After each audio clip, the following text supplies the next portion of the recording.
Picture America in 1972. The highways are full. Muscle cars growl down freshly paved interstates. Gas stations glow on every corner. Bright, clean, and cheap.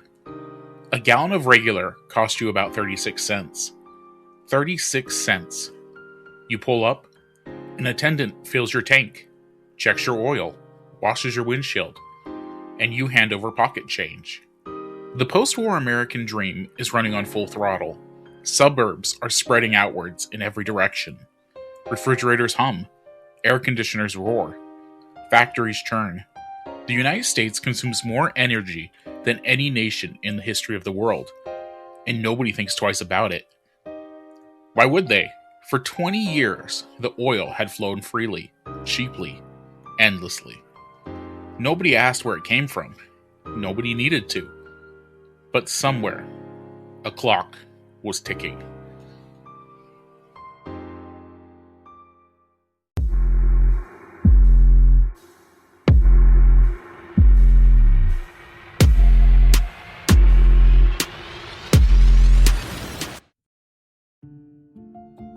The United States had once been the greatest oil producer on the planet.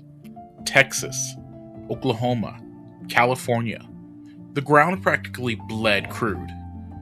But by the early 1970s, something quiet and catastrophic was happening beneath everyone's feet.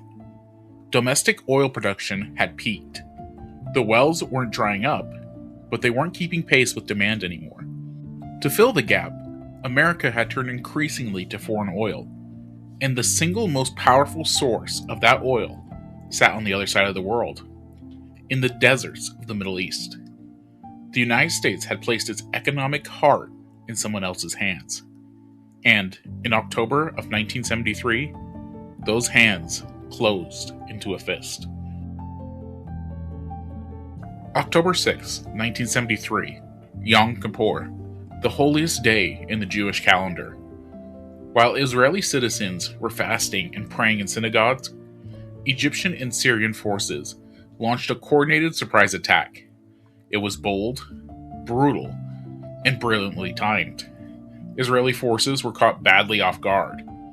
In the first days of the war, it looked like the Arab coalition might actually win. The United States watched with alarm and responded.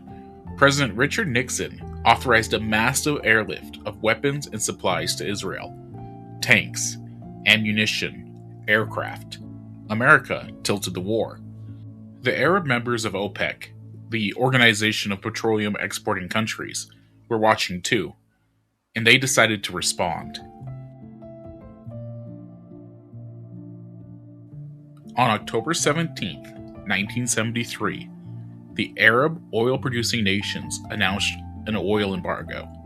They would no longer sell petroleum to the United States, or to any other country that had supported Israel in the war. Just like that, the tap was turned off. It had never happened before. Not like this. Not against the most powerful economy in the world. The reaction was almost immediate. Within weeks, the price of oil quadrupled. Quadrupled. Not doubled. 4 times what it had been just months before. And then the shortages hit. Gas stations started running dry. Those bright, cheerful filling stations that had been open 24 hours a day, they started putting up signs. No gas today. Sold out. Limit 10 gallons. The lines began forming. Long, slow, furious lines of cars sneaking around blocks, stretching down streets, wrapping around corners. People would sit in their cars for 2, 3, sometimes 4 hours just to reach the pump. And then, sometimes, they would get to the front of the line and find out the station had ran dry while they were waiting. Fistfights broke out at gas stations. A man in Oregon was shot over a place in line. In New Jersey, a station owner was killed during an argument over fuel. The government tried to manage the chaos. Odd-even rationing was introduced in many states. If your license plate ended in an odd number, You could only buy gas on odd-numbered days, even plates on even days. The national speed limit was cut to 55 miles per hour to conserve fuel. Nixon asked Americans to turn down their thermostats, to drive less, to sacrifice. The Christmas lights on the White House were turned off. Thinking about that for a moment, the most powerful nation on earth sitting in the dark because it could not control its own energy supply. The Arab oil embargo ended in March of 1974. The lines slowly disappeared. Prices came down a little. Americans exhaled. But the wound hadn't healed. It had just scabbed over. The American economy was fundamentally changed. Inflation was rising. Growth was stalling. A strange new word entered the economic vocabulary: stagflation. Inflation and stagnation at the same time. It wasn't supposed to be possible. The textbooks said you couldn't have both, but here it was. And then, in 1979, the second blow landed. The Iranian Revolution overthrew the Shah, a longtime American ally, and replaced his government with an Islamic theocracy under Ayatollah Khomeini. Iran, one of the world's largest oil producers, descended into chaos. Production collapsed. The oil market panicked. Prices exploded again, even higher than 1973. By 1980, a barrel of oil cost more than 12 times what it had cost a decade before. The gas lines came back. The anxiety came back. The sense that something fundamental had broken, that came back too.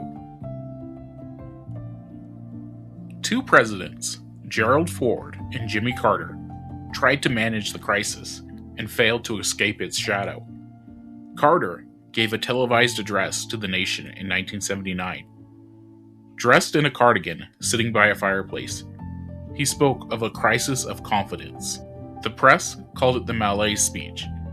It became a symbol of an era defined by limits, by the unsettling idea that America could not simply will its way to prosperity. The age of abundance was over, at least for now. So what did the energy crisis actually change? More than most people realize. It ended Detroit's love affair with gas guzzlers. Congress passed fuel economy standards for the first time. Japanese automakers, already building small, efficient cars, flooded the American market. Honda, Toyota, Datsun. The American auto industry would never fully recover its dominance. It launched a series, if short-lived, push for alternative energy. Solar panels appeared on the roof of the White House. Wind energy was explored. Conservation became briefly fashionable. It created the Department of Energy. It created the Strategic Petroleum Reserve, a massive stockpile of oil stored in underground salt caverns along the Gulf Coast, designed so that America would never again be caught completely helpless. And it changed the political landscape. The sense of failure, of drift, of a country that had lost control of its own destiny. That was the wind at Ronald Reagan's back in 1980. His optimism, his message that America's best days were ahead, his promise to roll back the constraints of the Carter years, it resonated with a nation that was hungry to believe in itself again. The crisis also left behind a lesson that America has been relearning ever since. Energy is not just an economic question. It is a question of power, of independence, of vulnerability. When you depend on someone else to keep your lights on, you are never fully free. The engineers and the politicians of the 1970s knew that. They tried to build a different future. Some of what they built lasted. A lot of it didn't. The lines at the gas station are a distant memory now. But the fault lines they revealed, between nations, between dependencies, between the world we want to live in and the one we actually built, those are still very much with us. That's the 1970s energy crisis. A story about oil? Yes, but really a story about assumptions. The assumptions that the good times will keep rolling. The assumption that the world will always provide. The assumption that someone else is managing the things you can't see. History has a way of punishing assumptions.